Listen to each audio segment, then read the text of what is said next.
अस्सलामुअलैकुम guys, welcome back to my YouTube channel quick learning with Noor. आज हम दाऊद कमाल की एक शॉर्ट पॉम विंटर रेन को कवर करने लगे हैं। यहाँ पर हम दाऊद कमाल की बायोग्राफी या उनके राइटिंग स्टाइल को डिस्कस नहीं करेंगे, क्योंकि हम ऑलरेडी दाऊद कमाल एज अ मॉडर्न पोइट में उनकी लाइफ के मेजर फैक्ट्स को कवर कर चुके हैं। इसीलिए हम डायरेक्टली उनकी फेमस पॉम विंटर रेन के की फैक्ट्स पर शिफ्ट करेंगे। विंटर रेन एक बहुत ही शॉर्ट मगर कम्प्रीहेंसिव और इजीली अंडरस्टैंडेबल पॉम है। इस पॉम को एक मेमोरियल पॉम भी कंसीडर किया जाता है। Memorial poem is defined as the poem that remembers or recalls poet's loved ones who has passed away। यानी कि पोइट के किसी अपने या प्यारे की डेथ के बाद जब वो उसकी याद में किसी पोम को लिखता है तो उसे मेमोरियल पोम कहा जाता है। इस पोम को भी दाऊद कमाल की दूसरी पोम्स की तरह फ्री वर्ड्स में लिखा गया है और इसके साथ साथ विजुअल इमेजरी को भी यूज किया गया है। पोम विंटर रेन में यूज होने वाले मेजर थीम्स में sense of loss, death, loneliness या एलियनेशन, सॉरो, लव और मेमोरी शामिल हैं। क्योंकि पोइट अपनी लाइफ की बिटर और सॉरो मेमोरीज को याद करते हुए इस पोम को लिखते हैं, इसी वजह से इस पोम में डिप्रेस्ड, सैड और पेसिमिस्टिक टोन को यूज किया गया है। पोम के की फैक्ट्स को डिस्कस करने के बाद अब हम इस पोम विंटर रेन के टाइटल की सिग्निफिकेंस को कवर करेंगे। लिटरेचर में विंटर सीजन किसी भी पर्सन की लाइफ की एंडिंग, डेथ, सॉरो और स्ट्रगल को सिंबलाइज करता है, जबकि लिटरेचर में रेन अनहैप्पीनेस और डेथ के बाद रीबर्थ को सिंबलाइज करती है। इस पोम के टाइटल से दाऊद कमाल की पर्सनल लाइफ को भी डिस्क्राइब किया जाता है, जिसकी वजह से पोम में एक ऑटोबायोग्राफिकल टच आता है। टाइटल दाऊद कमाल की पर्सनल लाइफ के ग्रीव्स और सॉरो को सिंबलाइज करता है, क्योंकि दाऊद कमाल अपनी वाइफ से बहुत ज्यादा मोहब्बत करते थे और उनकी वाइफ की डेथ हो जाती है। पोम को 2 स्टांजाज में डिवाइड किया गया है, जिसमें फर्स्ट स्टांजा 11 लाइन्स पर कंसिस्टेड है, जबकि सेकंड स्टांजा 10 लाइन्स पर कंसिस्टेड है और इस तरह इस पोम की टोटल लाइन्स 21 हैं। इस पोम में बहुत सारे पॉजेस, क्वेश्चन मार्क्स और कॉमास का यूज किया गया है, जो कि दाऊद कमाल की लोनलीनेस में उनके सडन ब्रेक ऑफ थॉट्स या आइडियाज को सिंबलाइज करता है। जैसा कि हम ऑलरेडी डिस्कस कर चुके हैं कि ये पोम दाऊद कमाल की पर्सनल लाइफ की बेटर मेमोरीज पर बेस करती है। इसी वजह से उनकी थॉट्स और मेमोरीज किसी एक पॉइंट पर बगैर किसी वजह के रुक जाते हैं। और इसके अलावा दाऊद कमाल अपनी वाइफ की डेथ के बाद बहुत ज्यादा डिप्रेशन में भी चले जाते हैं। इसके अलावा इस पोम में सिंबल्स को भी यूज किया जाता है ताकि पोम के हिडन और डीपर मीनिंग को हाईलाइट किया जा सके।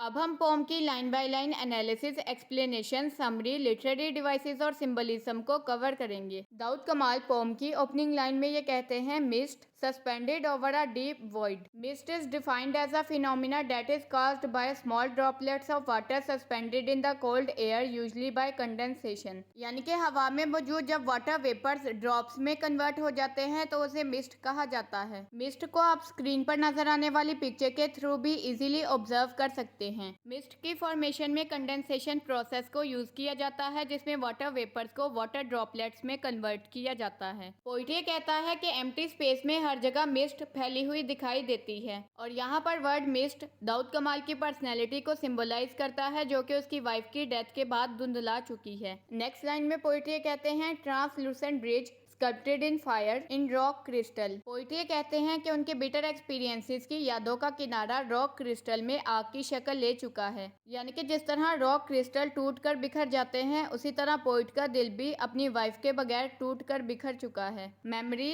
Someone says, is a forest of mirrors. Poet ये बताते हैं कि मैंने किसी को ये कहते हुए सुना है कि मेमोरीज शीशों का जंगल होता है। मिरर साइकोलॉजिकल डेप्थ को रिप्रेजेंट करता है, मगर यहाँ पर मिरर को रियलिटी के लिए सिंबल के तौर पर यूज किया गया है। पोइट ये कहता है कि जब भी मैं अपनी ओल्ड मेमोरीज में जाता हूँ तो मुझे वहाँ पर एक मिरर दिखाई देता है, जो कि मुझे रियलिटी की तरफ ले जाता है। आगे poet literary device rhetoric question को यूज करते हुए रीडर से ये क्वेश्चन करता है, इज दिस ट्रू? क्या ये सच है? Stone parapets eroded by time. यानी कि पत्थर की दीवारें वक्त गुजरने के साथ साथ मिट गईं, इसी तरह मेरी लाइफ की ओल्ड मेमोरीज भी आहिस्ता आहिस्ता मेरी याददाश्त से मिट जाएंगी। फर्स्ट स्टांजा में यूज होने वाले वर्ड्स में सस्पेंडेड का मतलब लटकना, ट्रांसलूसेंट धुंधला, स्कल्प्टेड निशानदेही करना, पैरापेट्स दीवार और इरोडेड का मतलब मिट जाना है। इसके अलावा पोम के फर्स्ट स्टांजा में सैडनेस, लोनलीनेस, मेमोरी और रियलिटी ऑफ लाइफ के थीम को भी प्रोमिनेंट किया गया है। पोम की ओपनिंग लाइंस में विजुअल इमेजरी को भी यूज किया गया है। आगे पोइट अगेन रेटोरिक क्वेश्चन को यूज करते हुए रीडर से ये पूछता है, is death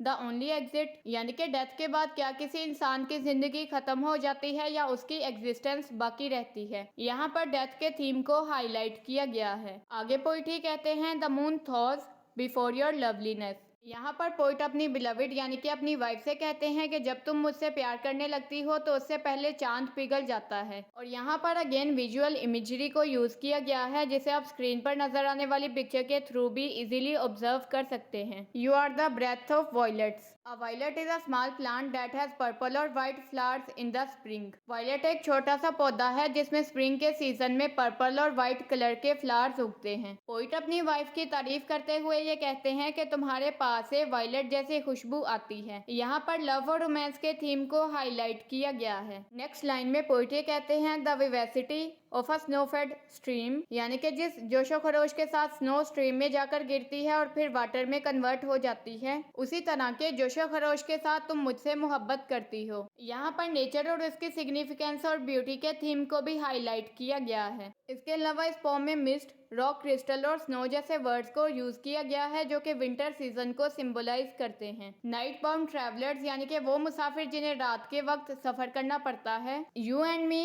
and this winter rain. Last में पोइट अपनी बिलविड के सामने अपनी डिजायर को रखते हुए ये कहते हैं कि मेरी ये शदीद ख्वाहिश है कि सर्दी के मौसम में बारिश हो रही हो और तुम मेरे पास हो। यहाँ पर पोइट विंटर रेन के वर्ड को यूज करते हैं जो कि उनकी डिजायर को और ज्यादा रोमांटिक बना देता है। इस स्टांजा में यूज होने वाले वर्ड्स में थॉस का मतलब पिघलना, लवलीनेस प्यार करना, ब्रेथ सांस, विवेसिटी जोशो खरोश और नाइट बाउंड का मतलब रात का पाबंद होना है। सेकंड स्टांजा में beauty of nature, love, death और कंपेनियनशिप के थीम्स को प्रोमिनेंट किया गया है। तो that's all for today. Thank you so much for watching this video. आज की वीडियो आपके लिए इन्फॉर्मेटिव थी तो वीडियो को लाइक शेयर करके एक अच्छा सा कमेंट भी कर दें। अगर चैनल को अभी तक सब्सक्राइब नहीं किया तो जल्दी से सब्सक्राइब करके बेल आइकन को भी प्रेस कर दें। इंग्लिश कोर्सेज से रिलेटेड एक्स्ट्रा इन्फॉर्मेशन को गेन करने के लिए आप मेरे फेसबुक पेज को भी फॉलो कर सकते हैं। किसी भी न्यू टॉपिक के सजेशन आप नीचे कमेंट सेक्शन या कम्युनिटी टैब में दे सकते हैं। तो guys, take care of yourself. We will meet in the upcoming video lecture. Till then, अल्लाह हाफिज।